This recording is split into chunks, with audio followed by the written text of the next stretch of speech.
Os Eus de Fernando Pessoa. Turma 314. Participação especial 312 e 313. Na história da literatura, um dos movimentos recentes mais impactantes foi o modernismo em Portugal. Na esteira das revoluções em curso do continente europeu, ele trouxe para a produção portuguesa um ponto de vista inovador e crítico das velhas tradições. Faz parte de um movimento cultural maior, presente em muitos países, retratando e influenciando a sociedade mundial de sua época.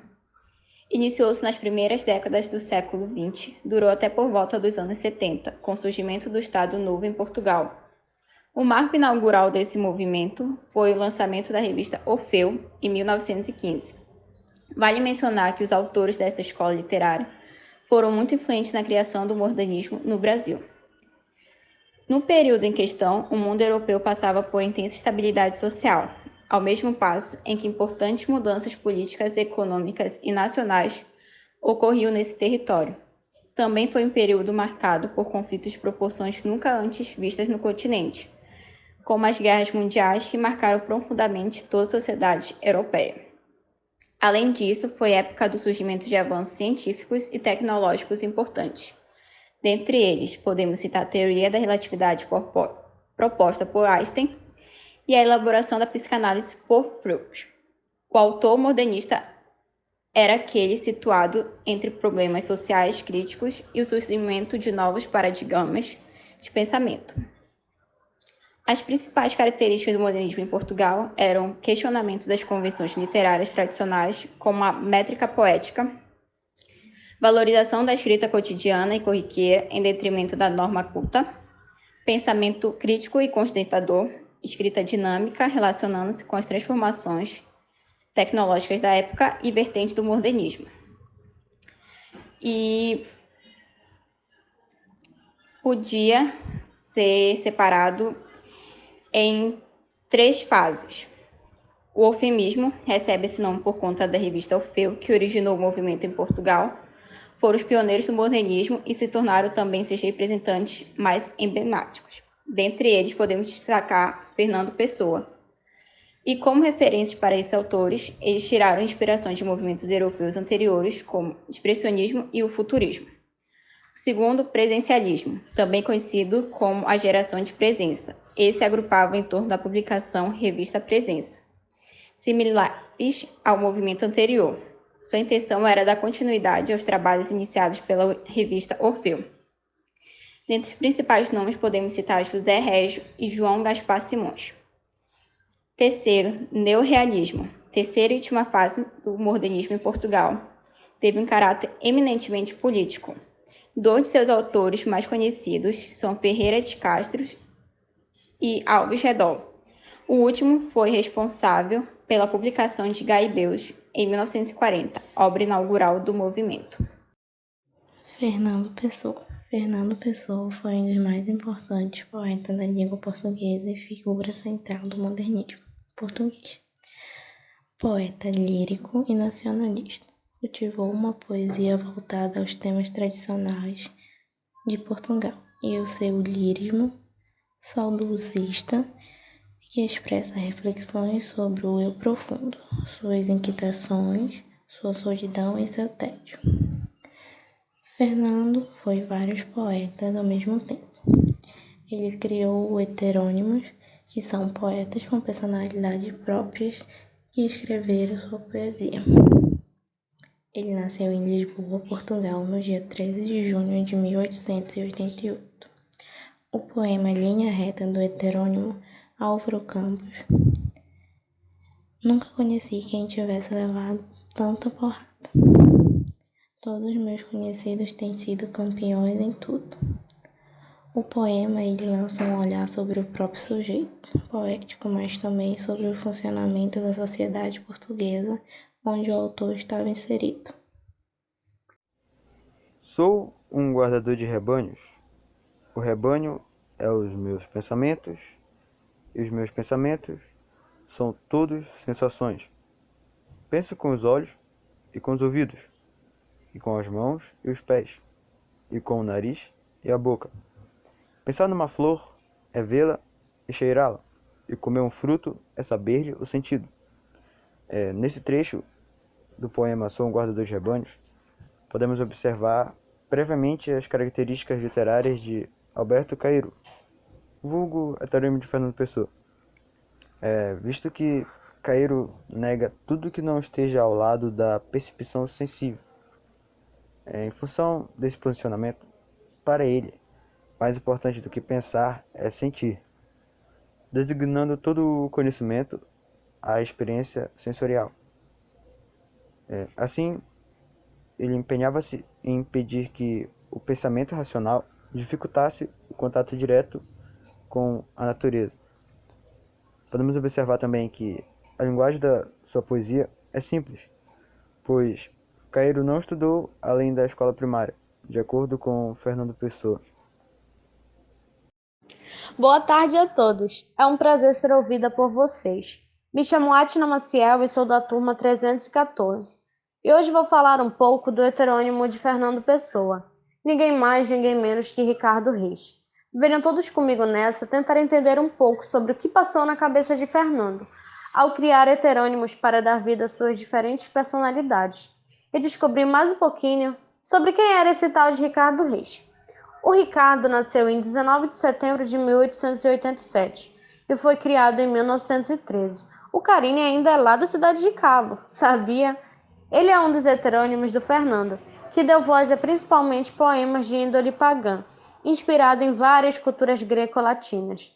De acordo com fontes, de todos os heterônimos, Ricardo era o mais chique, culto e recebeu uma forte educação clássica em um dos colégios jesuítas, tendo se tornado um latinista por educação e um semi-helenista por educação própria, se formando em medicina. Ele foi um profundo admirador da cultura clássica, tendo estudado latim, grego e até mitologia.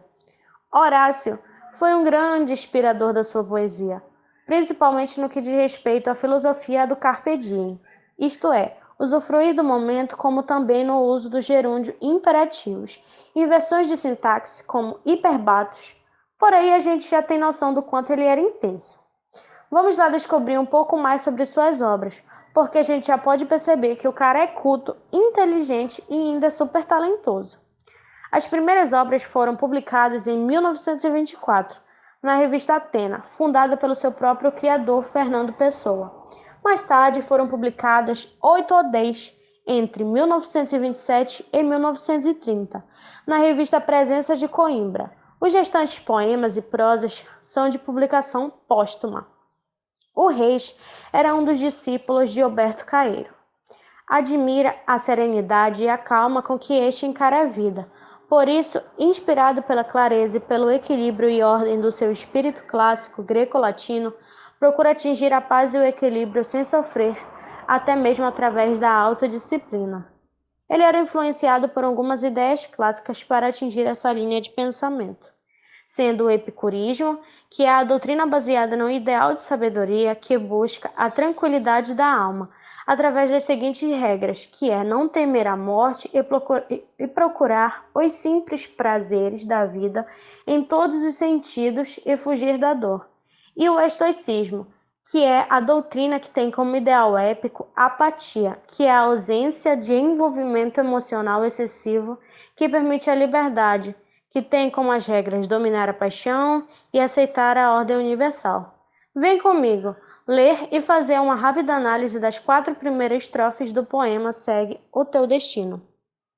Segue o teu destino, rega tuas plantas, ama tuas rosas, o resto é a sombra de árvores alheias.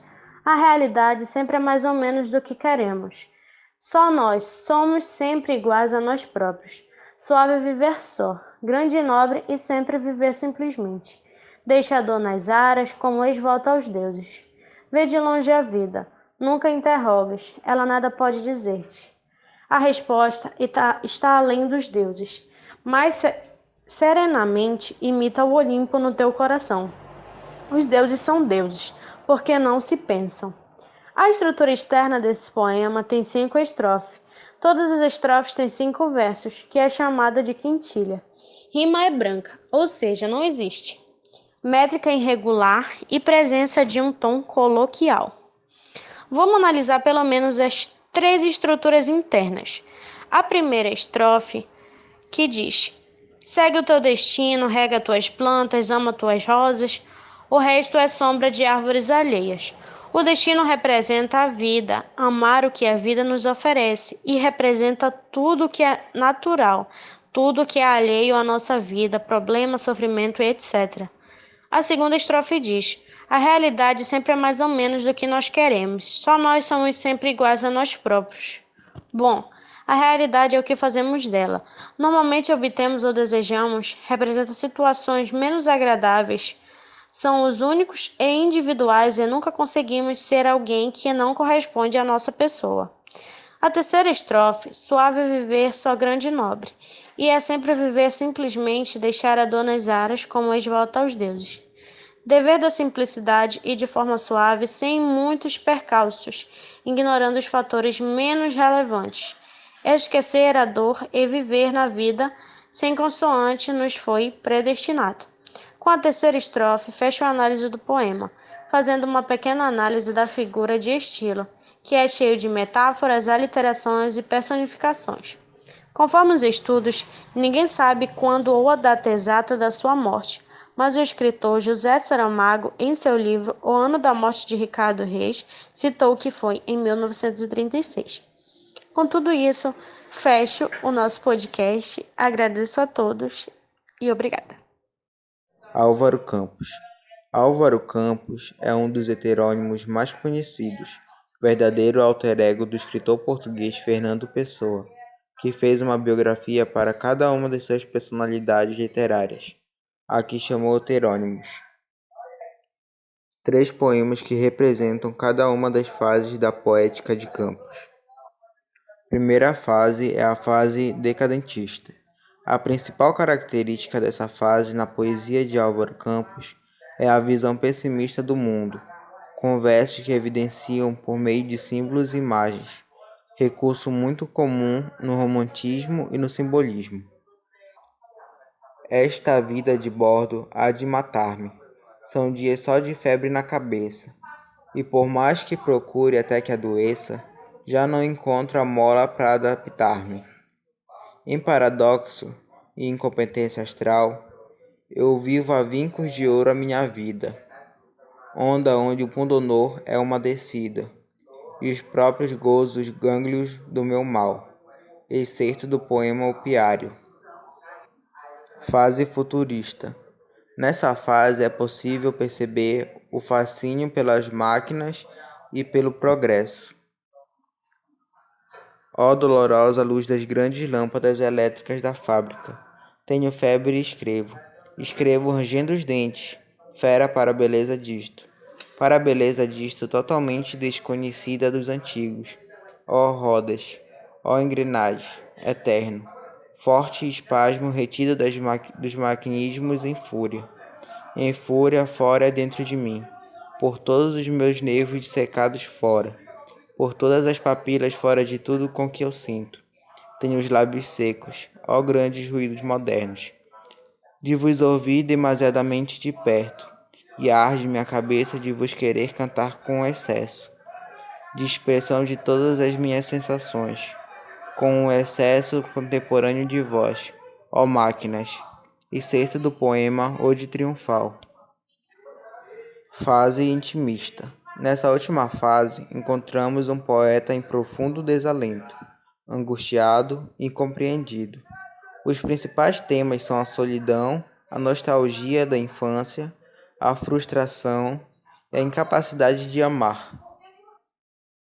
Não sou nada, nunca serei nada, não posso querer ser nada. A parte disso, tenho em mim todos os sonhos do mundo, excerto do poema Tabacaria.